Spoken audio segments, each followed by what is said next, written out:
Welcome, everyone. Bryan Farr is here, and he's the president founder of the Route 20, Historic Route 20 Association. And I'll just read a little bit of his bio here.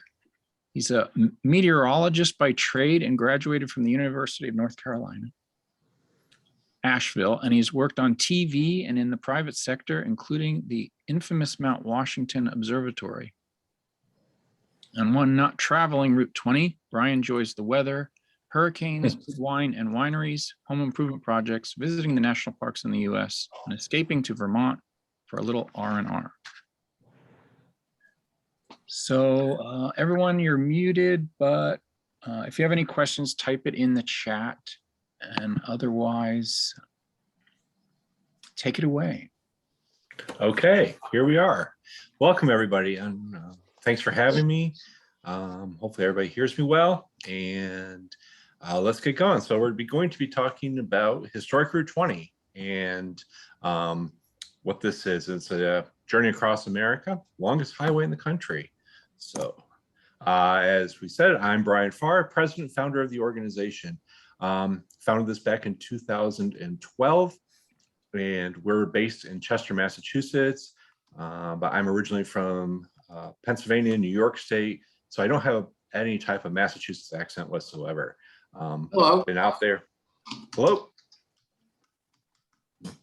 Been out there since 2012, promoting and working with small towns, and I'll tell you more about the organization in the end. So to begin with, why Historic Route 20? Well, it's America's longest highway since 1965.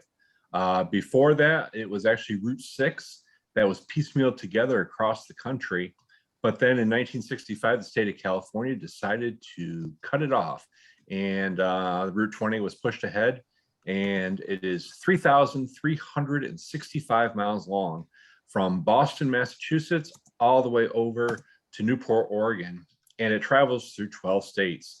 And this is the view that you'd see in Boston at the infamous Citgo sign, or famous Citgo sign. I don't know if it's infamous, but it's very much an icon of Boston. So anytime you're watching any type of sports, especially the Red Sox games or any movie that depicts Boston, they'll show this sign just for a placeholder. And as I said, it goes all the way to Newport, Oregon. And you drive over several mountain ranges, and then all of a sudden you just come upon this blue ribbon in the distance, and that's the Pacific Ocean. So it ends at the Pacific. In Boston, you really can't see the ocean, though, from the end of Route 20. And the other reason I decided to start Route 20 was because everybody else was doing Route 66, and I wanted to do something totally different. And yes, everybody knows Route 66, so why not do Route 20? So here's an overall map of the highway itself, and goes through the northern third of the country, pretty much, again, through 12 states, into the big cities of Buffalo, Cleveland, Chicago, Boston, but then pretty much everywhere else is more rural. It's a very rural highway once you get out west of Chicago, and but a very nice view, and we'll be showing you some scenery and a little stories along the way. I forgot to put this out.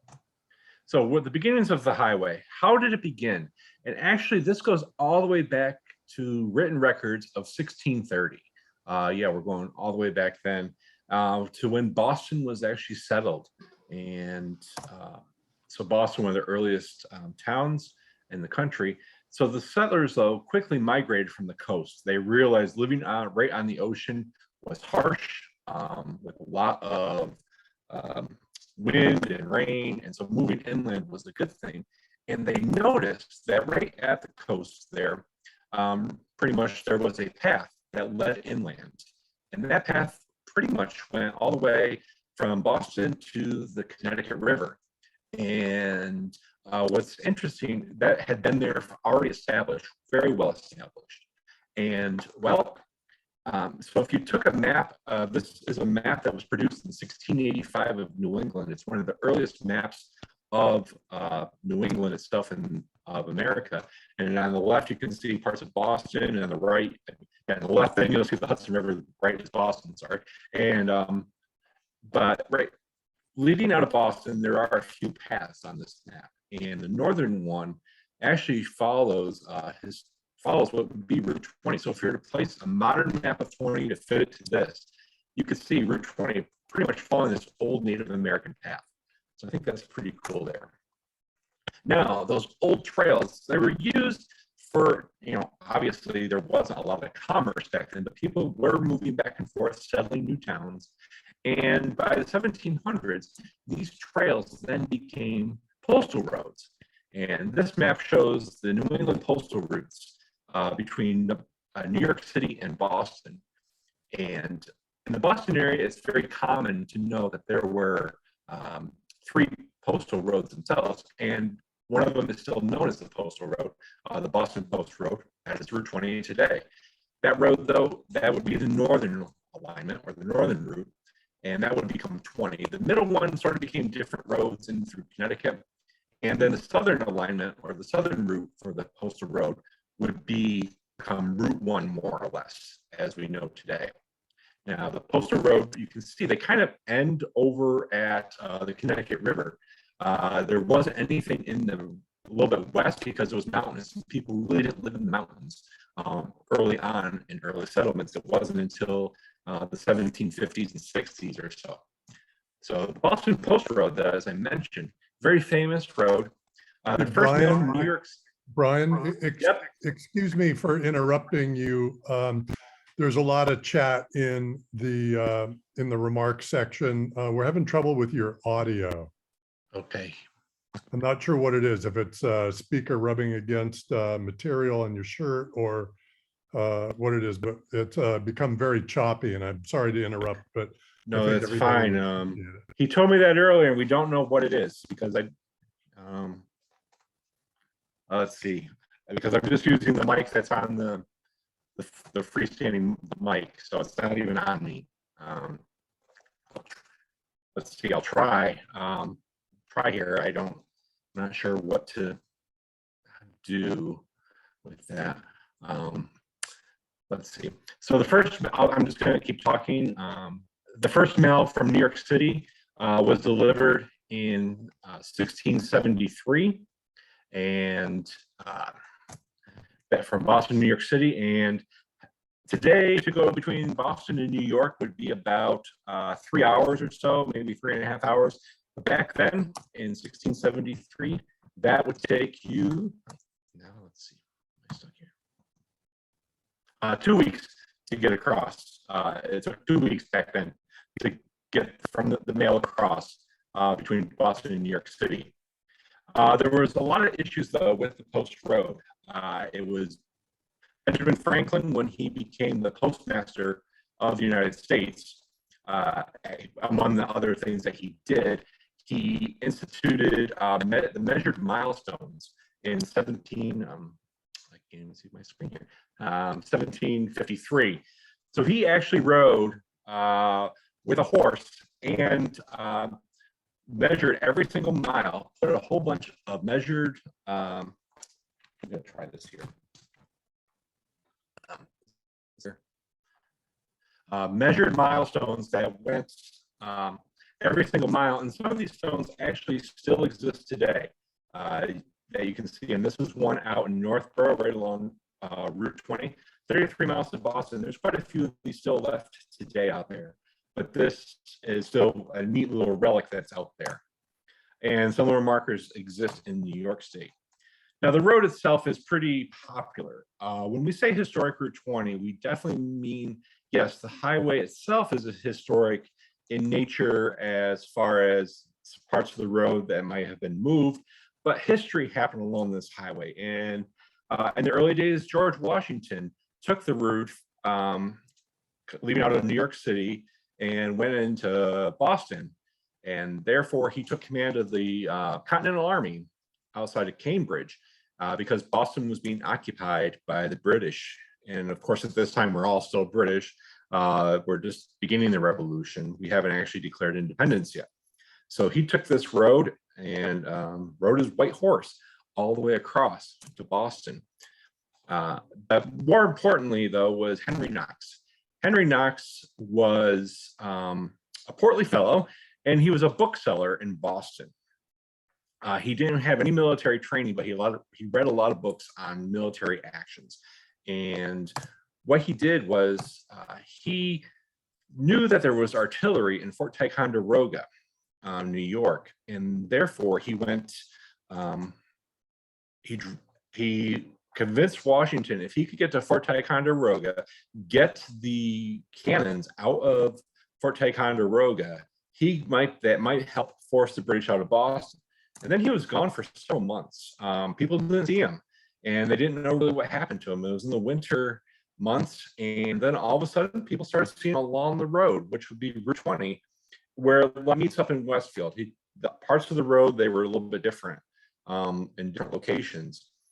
But it met in Westfield, and then followed that all the way from Westfield all the way over to Boston, and set up in Dorchester Heights, and that forced the British out of Boston, more or less. So it was an early victory in the American Revolution.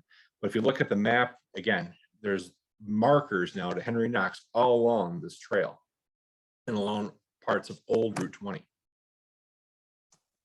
Let's see. The other thing Knox did, though, too, was he created the Springfield Armory, or he made mention for the Springfield Armory. When he came through, when George Washington became president, he wanted a northern armory. There was already a southern armory at Harper's Ferry, but there needed to be a northern one. And Henry Knox said this was a great spot in Springfield, Massachusetts, because you could build it up on the bluffs above the river, and you could look over to the west, north, and south, and you pretty much just need a fortification back to the east.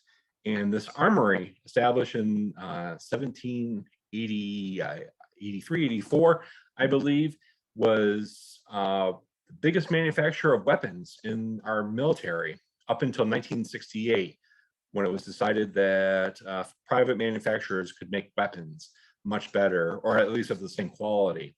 So this is now a national park site, and you can go in and see the history of firearms all the way back from the American Revolution all the way up into the Vietnam War, the last ones that were made there.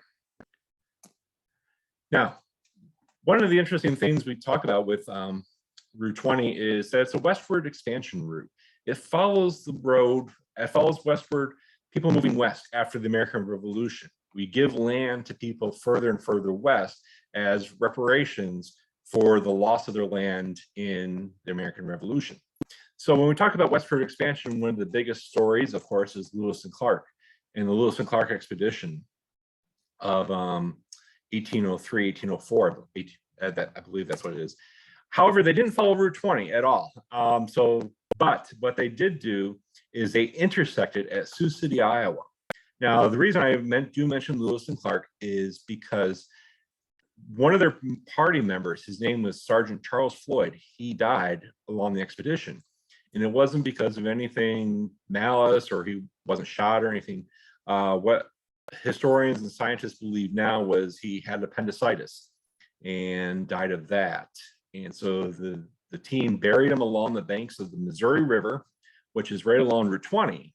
And so his grave is still there today. And a monument was erected, and his burial was moved 3 times because the first time it was getting eroded, but this one here is up on the bluff even higher. And so he's buried in here. And again, the only member to die on that entire expedition, which is pretty remarkable, I think, when you're pretty much going out into the wilderness. So when you're in Sioux City, Iowa, or Nebraska, you're going to see this monument. It's pretty significant. It actually got mistaken in Life magazine, I believe, as the Washington Monument, which is kind of funny. You'd think they would be better to know that, but they ran a story of building the Washington Monument, but they used all the pictures of building this monument instead. So there's that little bit of error too. And this is always the Jeopardy question too. Who was the only person to die on the Lewis and Clark expedition? It was Sergeant Charles Floyd. And Here's the view from that monument. I just always like showing this because you get to see 3 different states. In the foreground is Iowa. Off to the right is Sioux City, Iowa. There's the Missouri River.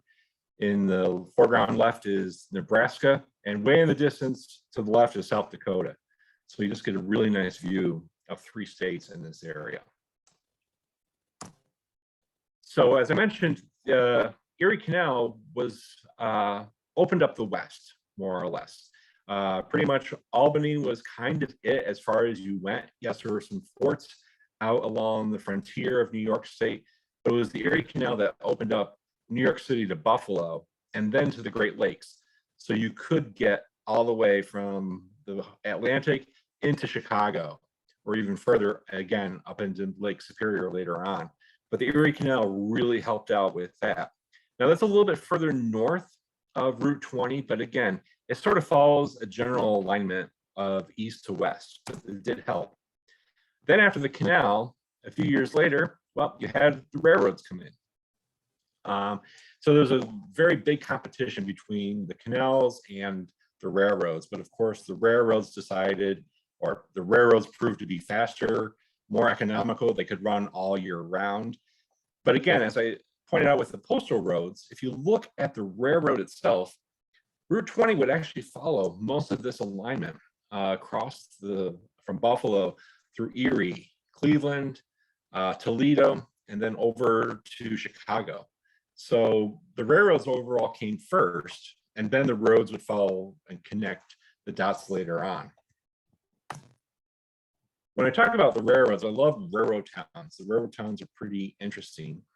As you got further and further west, you had to build a railroad. And it depended how far you could get in a year.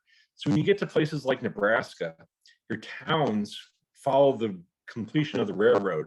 So you have a town that's say 1870, the next town is 1871, 1872, 1873, and so on and so forth. And they're also spaced out about every 10 to 12 miles, because that's how far an engine could go without having to either refuel or take on water for their steam engines. Now, this is a town far western Nebraska called Harrison. And I always like showing this because it shows the railroad up in the background, but the town is actually built out from the railroad. And the main reason for that was your railroad came in and your town was built parallel to the railroad. If you had a steam engine explode or a crash, you could wipe out your entire town. So the town, it was more or less perpendicular to the railroad itself. And even today, you can see that on old alignments. This is a small town out in Iowa, and this is the old Highway 20. I always like showing these pictures because if you're on the East Coast, many of our towns are just blocked by trees, or there's a lot of landscape. Whereas in the Midwest, Iowa, Nebraska, those towns then actually sit out, and you can see them with a water tower and a line of trees surrounding that town. And they say this is where the phrase comes, the edge of town. You can literally see the edge of town here. Whereas in the East Coast, it's really harder to see. West, you can see where the town ends, and then it just opens wide up. Now we get into the fun stuff, the highways and the roads themselves. And the roads were starting to get improved a little bit. But New England was one of the first states to actually number their highways. I believe the first one was either Minnesota, Michigan, or Wisconsin. It was one of those Great Lakes states up there. But New England decided to come in and number all the roads in a sequential manner so people could easily follow them. And the first one was New England Route 5. And that went from Boston, Springfield, and then over to Lenox. So this is just an old map showing that itself. But there were other problems too. There were a lot of auto trails that began in about 1912 or so. And many people have forgotten those, except when you talk about the more famous ones, like the Lincoln Highway or the Jefferson Highway that's over on the right-hand side. The Lincoln Highway connected the East Coast all the way over to the West Coast, and at one time was very large. That's because there were several spurs to it, and it went all over the place too, and it kept getting realigned. But again, it was a very famous highway that people remember. But the way to mark where that highway went was with telephone pole markings. They would paint telephone poles in different colors. So the Lincoln Highway was red, white, and blue with an L that people could follow. And the Jefferson Highway was blue and white with a J and H together. Of course, these are more modern.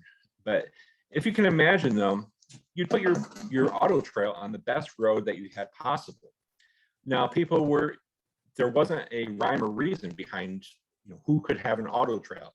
It was a group like the AAA Association today would come up and say, hey, we want to have our own roadway. So you would develop a map, and you might have the Lincoln Highway, let's see, I'm just looking over to the right, Clarion Way, Ethan Allen Trail, the Genesee Valley Road, all with different logos.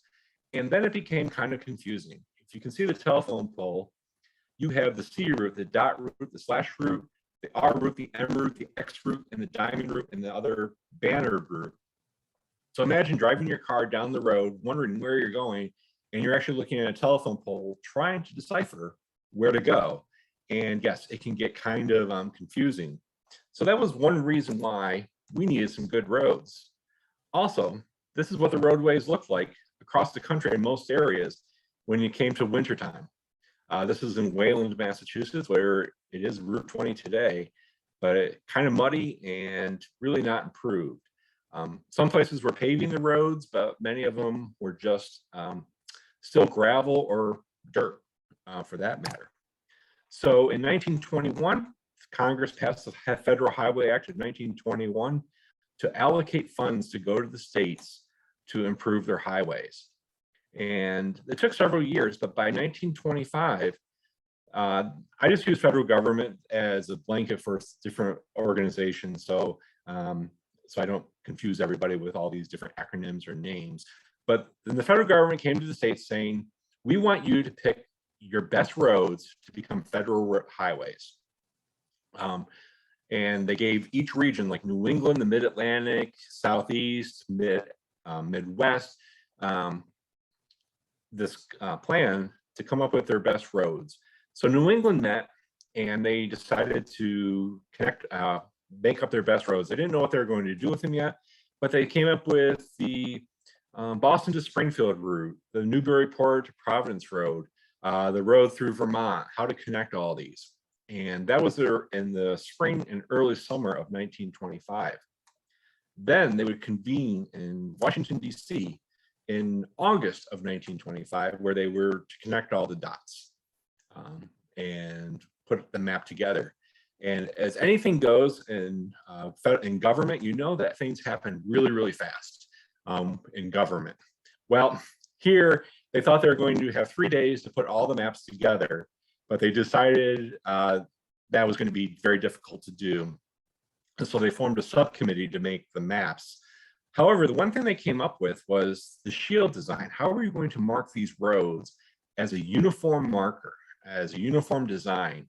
And so they came up with the shield that was modeled after the federal government shield, and is actually used throughout time. We can see this shield in the 1800s. It's on the national cemeteries from the Civil War, and it would have the state name, U.S. highway, and the number of the road.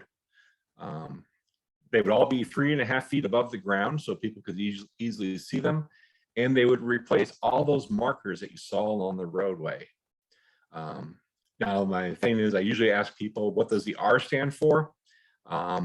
Leave it in the comments, and we'll see if you can know what the R stands for. And I'll try to remember to answer that at the end. So it took a little while, but by November of 1925, it was a big deal. The National Highway System is approved. What this meant is they put the map together, all the numbers, and the states had 1 year to come together to agree with that decision, or if they wanted to change that.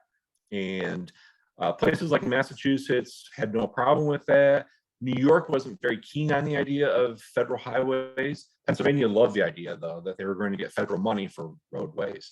But some places though had issues, and one of those, if this is just from the newspaper itself from 1925, saying where Route 20 was going to go: Boston, Erie, Chicago, Rockford. I love that some of these small towns get highlighted, like Webster City, which is a very small town in Iowa, Casper. But then it went to Astoria, Oregon, Portland and Astoria. And if you remember from the beginning, well, Route 20 doesn't go to Astoria right now. It goes to Newport. So there was a problem. Go back here. Problem was Oregon objected to the routing or the alignment of the highway past Yellowstone National Park. And if any of you have ever been in Yellowstone, you'll know it closes pretty much 6 months out of the year. It can be bad in the wintertime. And they said, if this is a federal highway going across the country for commerce, this is not a good road. And we didn't want to be a part, they didn't want to make 20 a part of that. So they petitioned the government, and they listened, and they cut off Route 20 at Yellowstone National Park. And then it took actually several more years until 1943 to bring the highway to Newport, Oregon. But to connect to Astoria, they actually rerouted what would be 30 up to Astoria. So Highway 30 now goes to Astoria, and 20 now goes to Newport. One of the things, though, with the Federal Highway Act, that was to also clean up the highways. It was the beautification part too. All of these old signs need to be taken down, trash heaps and burn piles were made, and the federal shield would supersede anything. The auto groups, they didn't like this, of course, because they were going to lose money and the popularity of that. But they were still allowed to keep their names, but they had to be separate on there. They had to be on a separate pole and not interfere with that federal naming. But there was I guess you could say, the Great Depression in 1929 pretty much put an end to all these auto groups because they could not keep up funding. You could not afford to support these auto clubs anymore. So many of them went by the wayside in 1929, 1930, but the federal shields remained. And here is a great map of the finished highway system from November 11th, 1926, as it was moved around, different numbers were placed. And if you look closely, you can definitely see Pennsylvania, they loved the highway system. There are so many highways. Where in New York State, there's only 3 or 4 about. There's Route 20, which goes across the top part. Route 11 goes toward pretty much down the middle. And Route 9 is along the Hudson River. And you have, I think, Route 6 disconnects a little bit, and Route 4 on the eastern side. But everywhere else, they just didn't like that idea. But this is just a nice network of roadways. And of course, it's heavily clustered on the east and more sparse in the west. And here's a different version of that map. But there was a reason for this highway system. If you developed the highway, it was uniform system, they called it. The lowest numbers were in the north and the east. The highest numbers were in the south and the west. So you had Route 1 going along the east coast, Route 101 along the west coast, and everything in between. So the other thing too about this was, if the numbers ended in a 1, it was a Canada to Gulf of Mexico or Mexico highway. And if it ended in 0, it was a transcontinental highway from the Atlantic to the Pacific. So as you see, there's 20, then 30 goes from Atlantic City over to Astoria now, and again, all the way down, and then 90 all the way at the lower from Florida to Texas. But yeah, so this is how it was all set up, and then everything sort of fell in between. Now, things have been changed a little bit over time, and it doesn't actually go this way. It still does go this way, but several numbers have been put in its place. If you're noticing, the interstate highways, when they came along in the 1950s, the numbers were all reversed, so there wasn't any confusion. So with the interstate system, the highest numbers are in the north and the east, and the lowest numbers are in the south and the west. Again, National highway system is approved by all. East-west roads are even, north-south roads are odd. It was very easy to follow. And the best statement I could find is this, officials declare this so thoroughly done that it would be practically impossible to designate additional roads without making them coincident. And therefore, they never had to upgrade the system again. It was done. Well, that lasted about 2 or 3 years, and then new roads needed to be built and bypasses and new alignments. And so it never really got completed. So this is a very fun statement to see. That's right here. But here's a nice view of what a highway looked like. This is 1921, but Massachusetts had a leading technology with roads, as did Iowa. But this is an old alignment that still exists out in Brookfield, Massachusetts. And this is your transcontinental highway of the 1920s, about 8 feet wide each lane, and nicely paved, but it's still in good condition. 100 years later, this roadway still exists today. Might be a little bumpy, of course, with all the seams, but they built those roads to last. And I didn't put this in here, but there's one in Iowa as well that was paved with concrete about 1920, 1921 as well. And that is still being used today as a frontage road out in Iowa. And so it's just kind of neat to drive on these old alignments of Highway 20 that still are in existence. One of the first cloverleaf designs happened on Route 20, and this is out in Northborough, Massachusetts. As I said, pretty innovative Mass Highway Department. They put in the first cloverleaf design. Now this is a pretty busy shopping area, but back then it was pretty much open and wilderness out there. But there were some problems initially. By 1927, one of the first towns, again, Massachusetts had a lot of the firsts with this.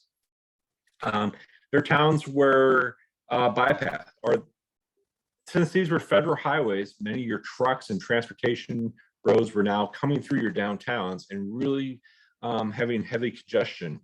And so one of the towns, first ones, Weston, built a bypass by 1927. And then by the 30s, many different roads were, well, actually it was public works projects were implemented to improve roadways, and a lot of them were moved, renumbered, paved then. But yes, so your bypasses were built, towns were already being bypassed by the 1920s. Now we move ahead a little bit, but I love this slide. In Northwest Illinois, Route 20 then became might be dangerous to your health. Danger, you're entering 55 miles of treacherous Highway 20. So over the years, as I mentioned, traffic was just increasing on these roads, and especially out towards the west, out in Northwest Illinois. If anybody's from Northwest Illinois, the Galena, Freeport area, Rockford, let me know. You may have heard of these signs, but and of course, these were not put up by the Federal Highway Department whatsoever. These were local citizens putting these up. The highway departments would take them down, and the next day there'd be a new one up. But these signs actually ran in Life magazine in 1968 as part of a danger of the highway system. And Route 20 was known as one of the most dangerous highways in the country back in 1968. It's changed a little bit, but that area is still a little bit treacherous out there. Now, you may have heard me say some things, and depending on where you're located, I'm from upstate New York, Pennsylvania, and I say Route 20. But if you get a little bit further into Pennsylvania, Ohio, Indiana, Illinois, many people will say Route 20.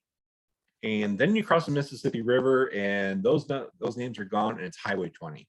It's just all Highway 20 past there. So it's interesting how they have this change of vocabulary and dialect for this naming of the roadways themselves for the same name. So, as I said, we would go on and do a little bit of tour across the country and some interesting facts. Here was the beginning of the highway in Boston. Saw this more or less in the first slide. Over to the left is the Kenmore train station. There's the Citgo sign.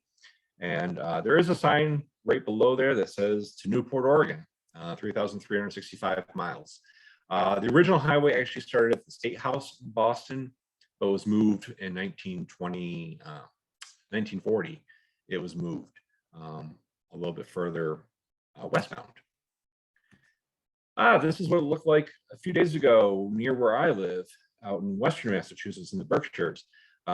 Jacob's Ladder, as it's called.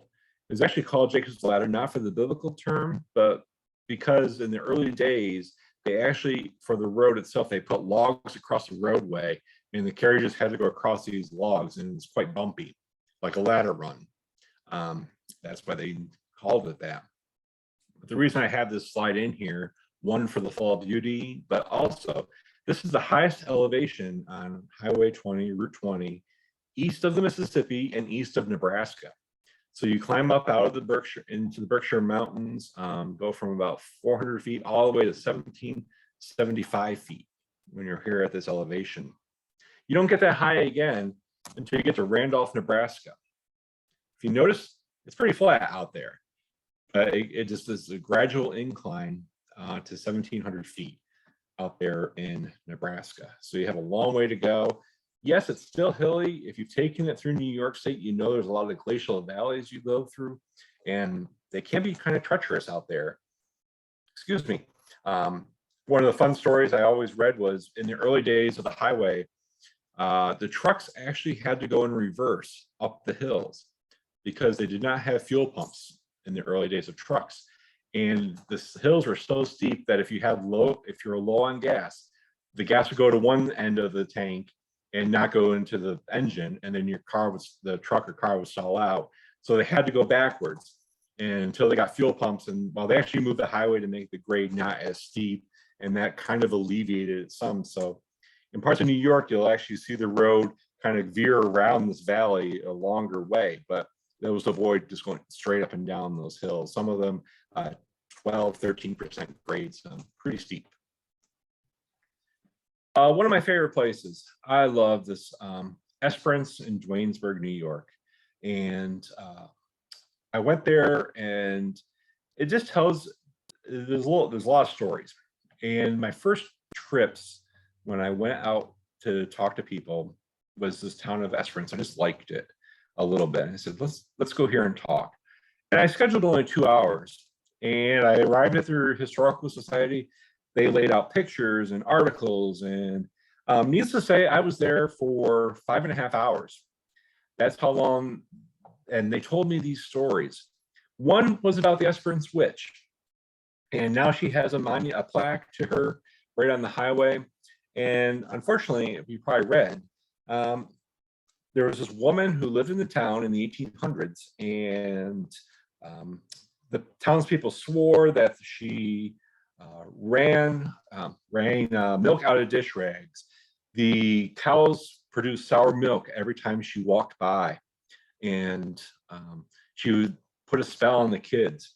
And so the townspeople had enough of her. They thought she was a mean woman, and they shot her, which is kind of sad. But the story actually went back, and they looked, and she was a French widow from Quebec, and she could not speak English. And so that was pretty much the main reason. So they're afraid of her. So it's kind of a sad story for that. But the other interesting story too about this town is they had a covered bridge where this bridge is pretty much today. And that bridge actually carried Route 20 up until about 1930. And when they went to go tear down the bridge to put in a new bridge, it was so well built, they couldn't actually tear it down easily. So they had to actually burn the bridge down instead of just tearing it down. I think that's kind of hilarious. So there's pictures of the bridge burning up because they just couldn't easily tear it down. But they did salvage some wood. They made furniture out of it, and they have that in the museum as well. The road itself is a relic of the past when you travel. Especially in New York, you'll come across many of these tourist cabins. Many of them are abandoned now, like this one here. in eastern and central New York State. But this is what travel was like. This was the main highway between connecting pretty much Boston to Chicago. And you needed tourist places and cabins for people to stay. You couldn't travel as far as you do today. Most people would go about 150 miles at most, or 200 miles in a day in their cars in the 1930s, 40s or so. And people really didn't travel more into the 50s, but they had these nice little tourist cabins you could stop at. There was a gas station here. But this one here, it's one of the more, well, I don't want to say it's preserved. It's really not preserved. It is rotting. This building on the right-hand side has collapsed since I took this picture, but you can still see these all across New York State. And again, a relic of the past. And then the motels came in. So your cabins were first, then your motels, the ones that you see, the long, 12 rooms all connected together. And motel meant for motorists, for overnight motorists. A hotel was an experience, glamorous.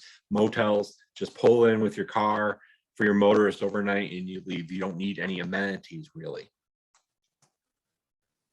One of my favorite places. Again, I could probably put tons of pictures up here for the Finger Lakes region of New York. This is where I grew up. And you have the towns of Skaneateles, Auburn, Seneca Falls, Geneva, and Canandaigua. And I just chose the one here in Canandaigua. These are some old boathouses from the 1880s, still in existence on the lake itself, very picturesque. But you also have Seneca Falls, where the first women's rights convention was held. Auburn, New York, where William Seward had a house. He was President Lincoln's Secretary of State, and he also bought Alaska. Auburn was also the home for Harriet Tubman. After she escaped slavery in Maryland, Seward offered her a home in Auburn, and that's where she lived for the rest of her life. So the Finger Lakes region is a beautiful area with lakes, but a lot of history as well. This is in Westfield, New York, out past Buffalo, heading towards Pennsylvania. And you may recognize the person on the left, that's Abraham Lincoln. The girl on the right is Grace Bedell. Abraham Lincoln, is when he was running for president, stopped in Westfield, not by the train, and gave a talk and then moved on. And this is in their Abraham Lincoln's collection of paperwork. Grace Bedell wrote Abraham Lincoln saying, Mr. Lincoln, if you grew out your whiskers, my dad and brothers would vote for you. And that is where the story came from, pretty much. And it sounds like an urban legend or a tall tale, but there is an actual letter where she says that. And whether he grew out his beard because of that letter, who knows? But he grew out a beard, and that's how people more or less know him today, is for the beard. But when he returned after he was elected president, I don't know, more of a thank you tour, stopped in Westfield. He remembered the girl, and she wasn't there, but they said, somebody go get her. And they went and got her, and she brought him a rose and gave her a hug. And so this is that statue depicting that moment there. You get into Ohio in the Midwest, you get into nice little towns. I just love how these small little towns just pop up. Little brick towns that you just go through. Water towers. This was a nice foggy morning, I think in November, December, when I was out there. I think maybe it was, there's leaves on the tree. But again, just nice little towns that you come across. You start getting into the open fields now, away from the coastline or the East Coast, more into the Midwest. And again, it was here in Ohio, they call it the Firelands. And it's not because the land was burned here. Actually, it was named after that because the British burned all the towns in Connecticut during the Revolution. And so they offered that fireland to the settlers to relocate to Ohio. And it's still called the Firelands today. So a lot of that was settled by the British people. So you have towns like Norwalk, Ohio, named for Norwalk, Connecticut. That's the next town over from here. One of my favorite towns I love also is Angola, Indiana. Nice little traffic circle there. And the courthouse was modeled after Faneuil Hall in Boston. they said. So it has still a New England feel to it, but again, it still but it feels a little bit more Midwest as well. The only issue is this had to be on a Sunday morning, I believe, because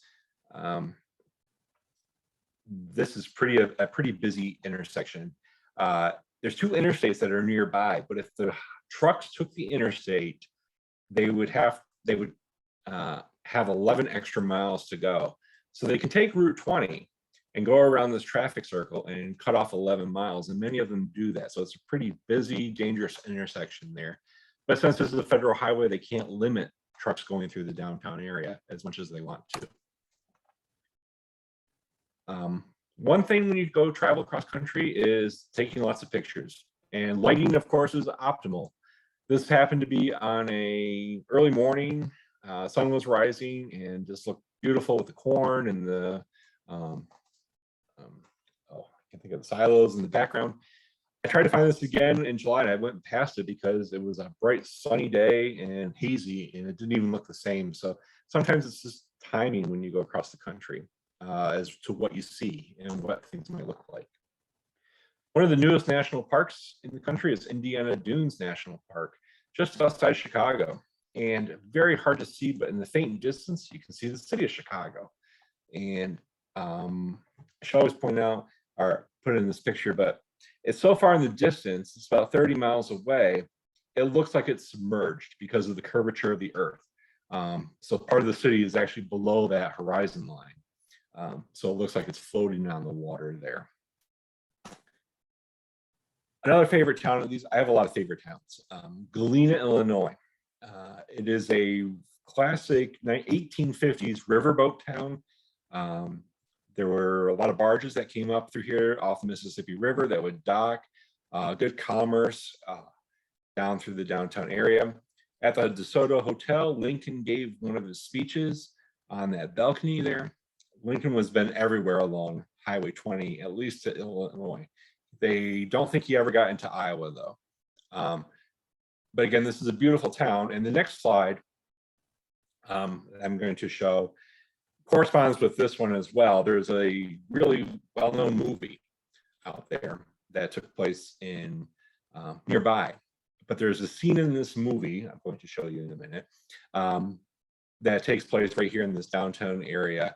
And that is with Kevin Costner walking with, I forgot his name right off the top of my head, in the movie Field of Dreams. And this Doc Graham was the character name, and this is where he met Doc Graham.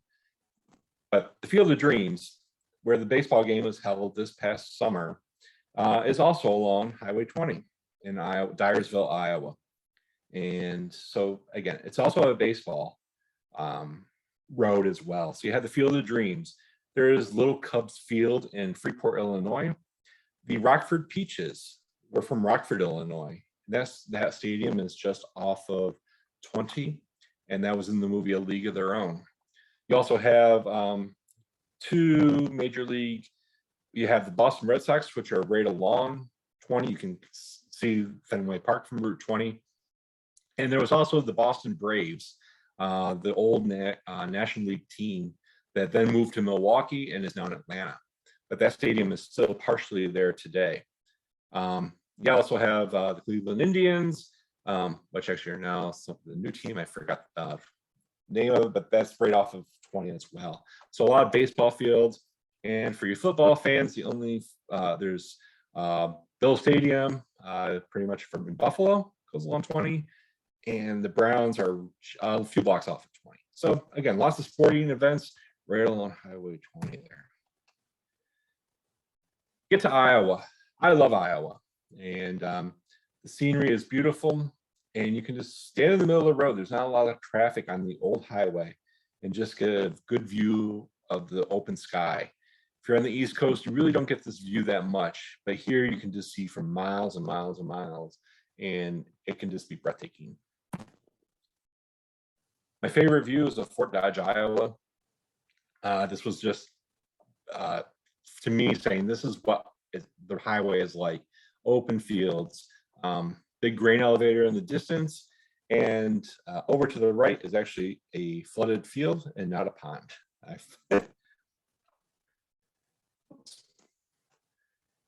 You get into eastern Nebraska, and it is a little bit hilly out there. And I just took this a few weeks ago when I was out there at the sunrise out there, but you can see the highway just rolling its way into the distance there for several miles. But again, this is just to show you what the highway looks like. If you've taken it any parts of the country, it does change. Yeah. The highest waterfall in Nebraska along Highway 20. Of course, not as big as like Niagara Falls or any other waterfalls, but in Nebraska, this is Smith Falls. So you get a nice view of some waterfalls. And this is the Niobrara River, which is also a national park area out in western Nebraska near Valentine.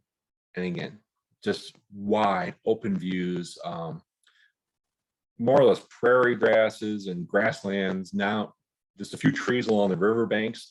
That's one thing you learn. If you see a tree, there's water nearby. If there's no water, it's just open. Small towns. This is all there is in the small town of Wood Lake, Nebraska. City Hall and a bank and the post office. That's all you got. That's downtown. So pretty small, but a nice western feel to that town. Agate fossil beds, again, wide open, part in western Nebraska. I like to show our national parks. I firmly believe in the mission of the National Park Service to give back to the country. They're ours to go visit. So definitely check out, there's over 25 national park sites right along 20. So this is just getting into Wyoming. Again, wide open. What I love about this place was I wanted to do an experiment because it is so isolated out here on 20. Yes, you go through Boston and Buffalo, Cleveland, Chicago. Imagine just standing in the road for even 10 seconds, you'd get hit. So I decided to stand in the middle of this road here, and it took 15 minutes for a car to come by. It was that isolated. And yes, as you can see in the distance, and you can hear cars coming because there's nothing else out there. So it's not dangerous by any means. It's not like somebody's going to sneak up on you and come up behind you and hit you. So yeah, you can see a mile in distance and then get out of the way. And sometimes they look at you kind of funny, or they even pull over and say, "Are you okay? Do you need some assistance?" And I'm like, "No, I'm just taking some pictures. Thank you." But it's just a fun experience out there. Towns get really small, like Lost Springs has 4 people living there. There's a little bar and a post office that you can go to.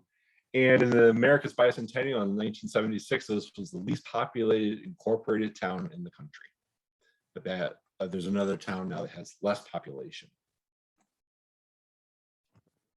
One thing I like about this picture, it kind of describes our mission a little bit. The old Highway 20 is on the left, but the modern alignment has been moved to the interstate highway to the right. But that interstate highway, the speed limit is 85 miles per hour. So if you want to get somewhere fast, yeah, you take the new alignment, but you go by so fast, you don't see anything. So you just go slow down on the old alignment, 45, 50 miles an hour even, and you just take your time, slow down, see the scenery, and you might find something you don't even know that you're looking for, but you might find something really interesting to see. Getting towards Yellowstone National Park, the scenery changes just a little bit more, gets a little bit more mountainous.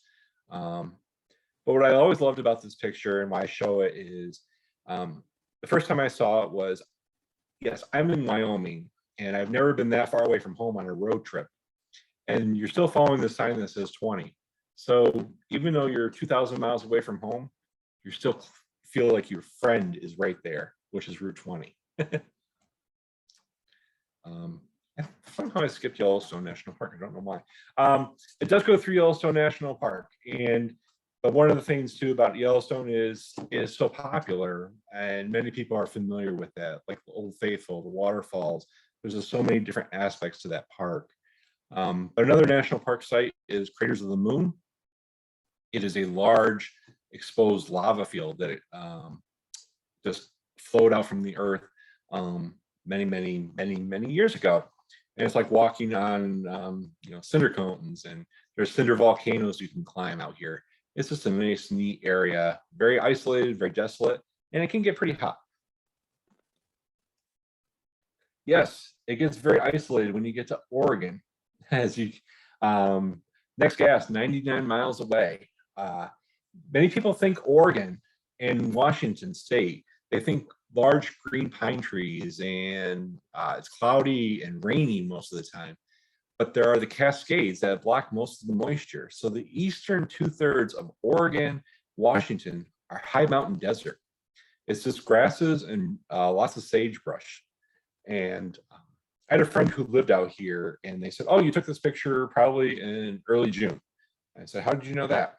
And well, they knew the trip, but they're like, yes, it's green for about 3 to 4 weeks and then it turns yellow. And it's green only the end of May through early June. The grasses anyway. The sagebrush is that really pastel shaded green out there. But again, wide open views, no trees until you get over the Cascades. And the end of the road in Newport, Oregon. Nice fishing town, a beautiful Art Deco bridge. This isn't actually Route 20. Route 20 ends just a little bit before this, but it's just a beautiful view everybody should see when you get out there in the Pacific Ocean. And yeah, you go there, you eat clam chowder on the beach. You can watch people bring in their fish right off the boats. Let's see what else is there. It's just a nice little town to go visit when you're done with the trip out there. So who are we? What do we do? Well, we are the Historic Route 20 Association. We're a 501c3 not-for-profit organization, and we aim to make the original 1926 alignments of Route 20 a travel visitors destination, promoting small towns, mom and pop businesses, organizations, and historic sites along those stretches. We're supported by memberships and grants. So the thing is it worth it? What we're doing? And yes, because our motto is bypasses first killed your downtowns. There are many downtowns, there are many stories out there of prosperous downtowns. One in particular that I know is Cherry Valley, New York. They said they at one time had 2 movie theaters, 3 car dealerships, numerous restaurants. And in the 1950s, New York State bypassed them because traffic was so bad. And yes, that's a problem. Traffic sometimes would be backed up 2 miles. I read in newspaper articles. And so yeah, you needed to get people around there. But when you built that bypass, nobody needed to come downtown anymore. And slowly your businesses closed up. You didn't need 2 theaters. You didn't need 3 car garages. And then they built the interstate, New York State Thruway, several years after that. And so the town was bypassed 3 times. And that was the nail in the coffin, more or less. And one of those, as I mentioned, Cherry Valley, if you're going to go out there and establish a new town, do not name your town Cherry Valley.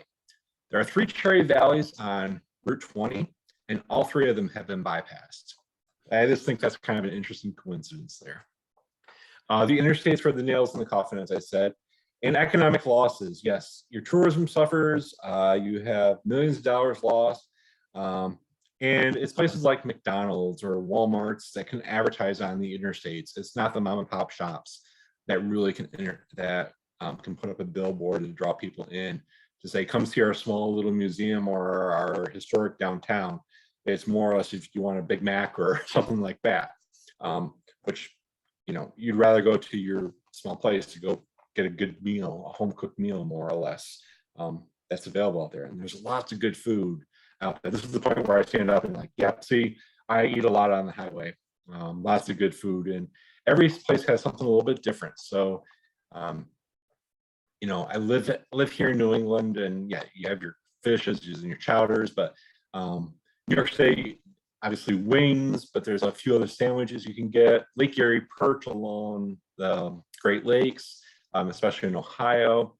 Then you get into the Midwest where you have your pork tenderloin sandwiches, which are very, very good. If you've never had one, it's a very competitive food item out in Iowa.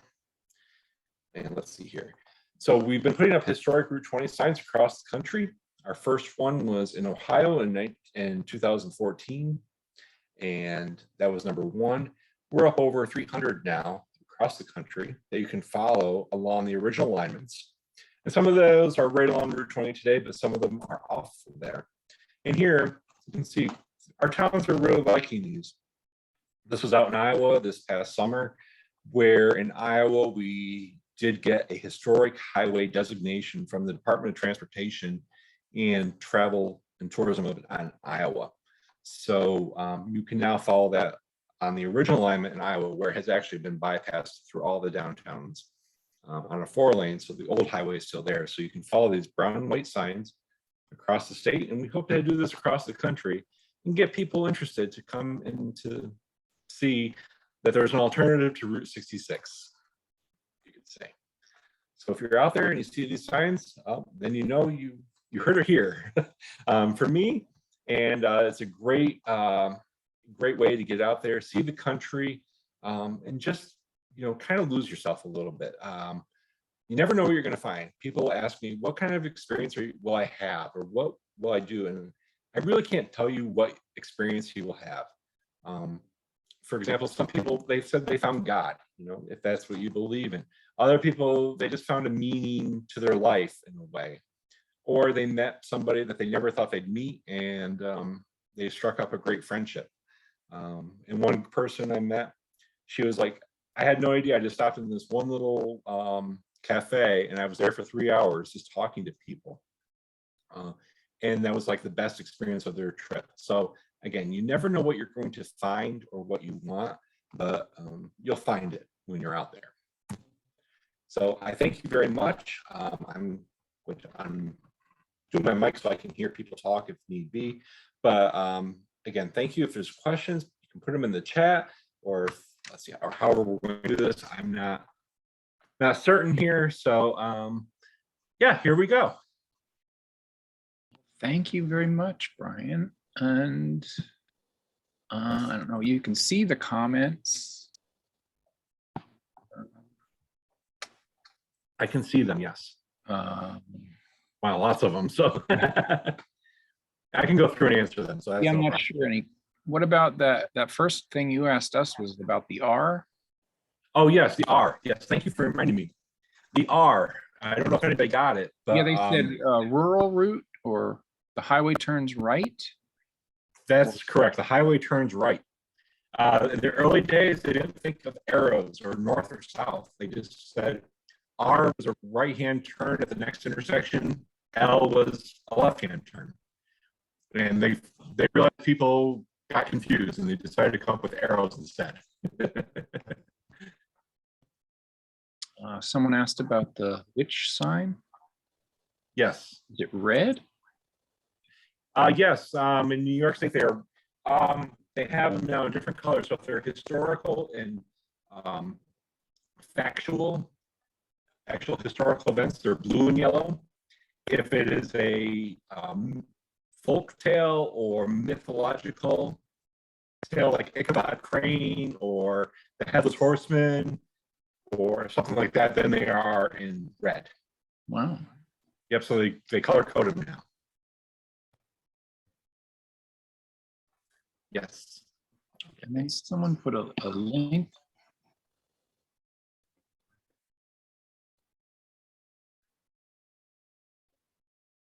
Yep, let's see here. Richard Davis. Let's see, speaker.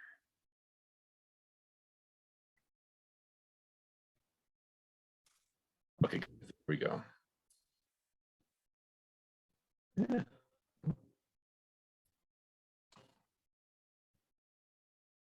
Let's see here.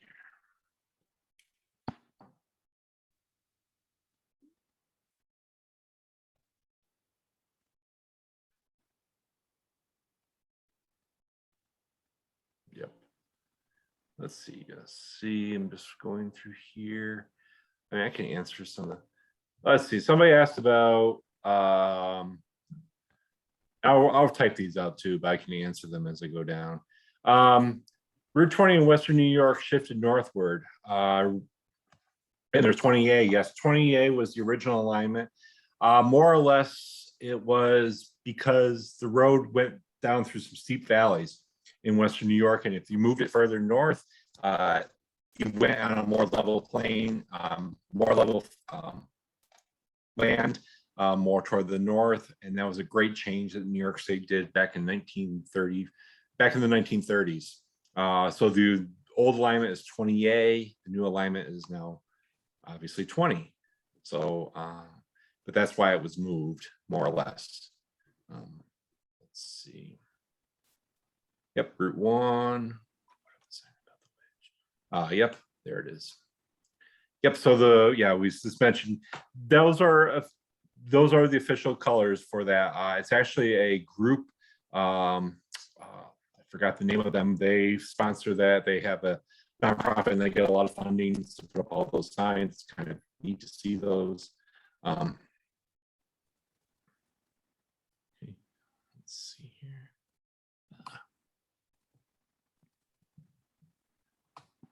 Oh, there's, yeah. Yeah, as I said, I like looking at these because there's one about everything you can see in New York. And yes, I mean, if we wanted to be here for 4 hours or so, I could mention all of these great things that are out there on the highway. Sorry, somebody's at my door. I was like, what? Who's out there? Yes, scared me there for a minute. So yeah, I'm writing a travel guide now, so people can actually, hopefully that'll be in the spring, and people are actually traveling, they can find that travel guide with the things to see and do out there. Got the House of the Future for Indiana Dunes, great place. They built these future homes for the World's Fair in Chicago, and now then they move them by barge over to the other side, so you get to see these nice classic 1930s homes, what they thought the homes would look like. Some of them look like they'd be in Florida. Let's see here. Sorry.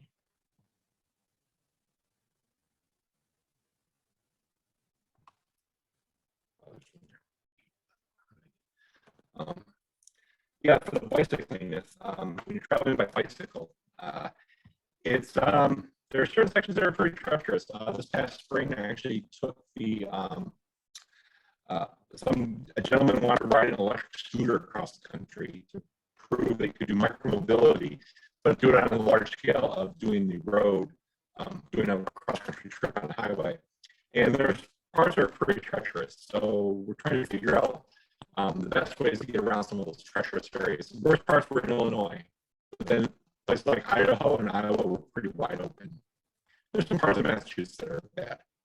Thank you, Jay Potter, for the comment. Awesome. Let's see. Blue highways, that's what they're called. Thermopolis, great place. Yes, we have a good relationship with some people in Thermopolis. Sounds like a comic book town, but there's a great thermal spring there, free.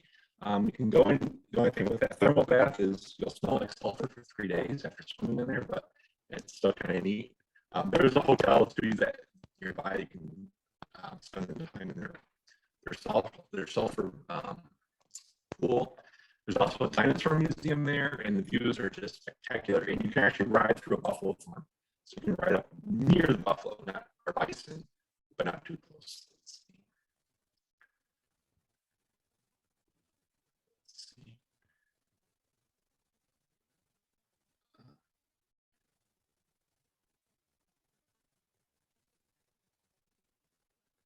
And Cherryville, New York bypassed 3 times. As I think I mentioned, yes, it was bypassed.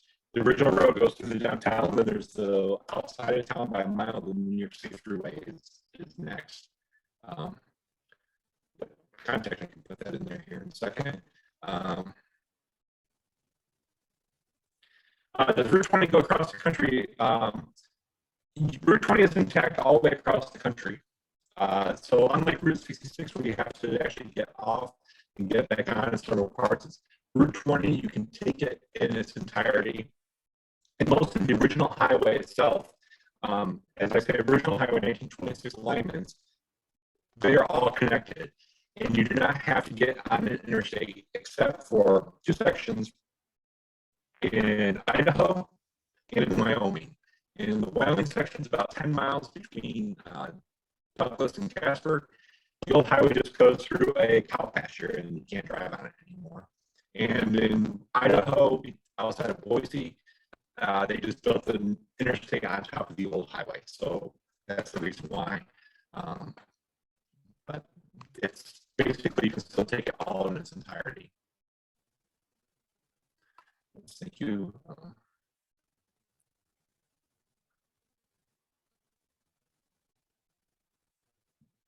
Were there WPA projects along the road? There are many,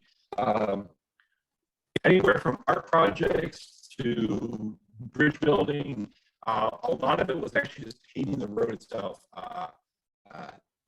What they did is they just went to farmers, and because they had the actual large tractors, they contracted to the farmers to come build the roadways because they had the machinery to come out there, and they could build roadways, dig culverts, and improve the roads. That's a few of them. There's another interesting WPA project that was the Writers Project, and they gathered people to write travel guides for the states. And there's actually, it's neat to look at them from the 1930s, and it helps understand where things were on all the highways out there. So there are some books out there about that. Those travels, I think they're the WPA papers, I think they're called, or WPA works. And every state has those, and some of them have been reprinted, but others haven't. That's a good story, good thing there. Let me type in. You can.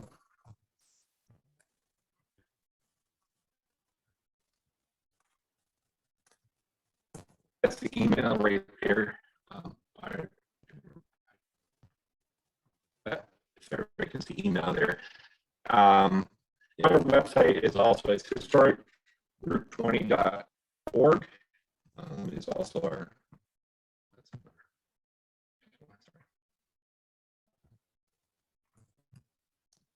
You can look at our webpage, website to find everything more about this. I'll just shamelessly promote. I do have a book out there. You can follow. Or you can get on our website or on Amazon. A lot of pictures I showed in this presentation are in here. It's a book I wrote about the great things you can see in the history of things you see and do on Route 20. So that's available on our website and again on Amazon. We also do some shirts, and we do a few other things too that are out there. We're always looking for help. And we're a nonprofit, so a lot of it's volunteer work, of course. A lot of work for me to go into it. I love what I do, and we're trying to do every state, 12 states, so we can have a historic route organization in every state, and you can get people out there, put up signs, and just let people know there's some great things to see out there. As you mentioned, that one little comment about New York State, just that little stretch there. I think I saw somebody today was going across country, and they stopped in our office here, and I was just telling them about there's the grave just a few miles out of town here. There's the grave for Samuel J. Tilden, who ran for president in 1876. He was the only person who actually ran for president who won the popular vote and who won the electoral college and didn't become president. And that was, again, due to a lot of political maneuvering there. And his gravesite, his epitaph is, I still trust the people, because everybody voted for him, but there were a lot of political wranglings. And that election wasn't settled until February of that year, because they wanted to end Reconstruction. And then that led to bringing in the Jim Crow laws of the South. So the kind of an interesting story there. And as I said, then you have those interesting places, like there's the first Mott's apple juice plant that was on 20. There's the first hops farms for making beer. And then there's the Welch is grape juice. I mean, lots of food and drink places out there, but there's the things of that nature that exist along this historic route. That's why we say it's historic. Interesting things have happened on this highway itself. So again, and if you ever want to take this trip, let us know. Let me know. Happy to help you out with that, guide you along the way. And our website has itineraries and the best places to see along the road. Let's see. Any other questions? I think I added. Just add that here again.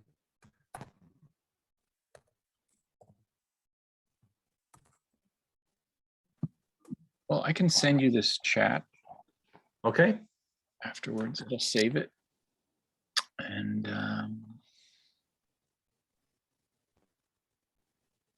thanks a lot. I think everyone enjoyed it. Thank you very much, everybody. It was wonderful. And you know, awesome. And again, too, Matt, I think we just mentioned privately, but in the beginning, yeah, we do this across the country. So if you're somewhere and you need somebody else to speak at like some other little event, keep me in mind as well. Happy to do this for many organizations or groups. I do a lot of traveling, and I like getting to see new places and new foods and and all that good stuff. So again, thank you. And also want to tell everyone our next talk is November 17th. Another Bryan Gallagher. He's going to talk about apron art.